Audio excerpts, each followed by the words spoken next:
Maraming salamat, Miss Apple, no, for bravely sharing your testimony. Alam ko hindi madali, pero I'm sure marami sa ating mga kababayan ang may similar na situation gaya mo dati. Okay lang ba ipag-pray mo sila? Yes po. Father God in heaven, Lord, thank you. Thank you for everything, oh God. Salamat po sa unconditional love, Lord, na yung binigay po sa amin, sa akin, Lord.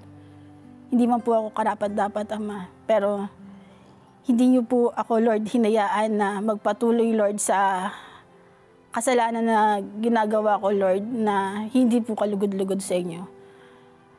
Salamat po, Ama. Salamat po. Dalayan ko, Lord, sa mga tao, O God, na makakapanood po sa akin na tulad din po, Lord, ng pinagdadaanan ko. Open our hearts, Lord, and mind na makakilala din po sila sa inyo. Yung pagmamahal niyo po, Lord, embrace niyo rin po sa kanila, Lord God. Ito po talaga po, Lord, ang aking pong prayer po, Lord, na ano po sa mga makakapanood din po, Lord, ng aking pong testimony. Wala pong imposible po sa inyo, Lord.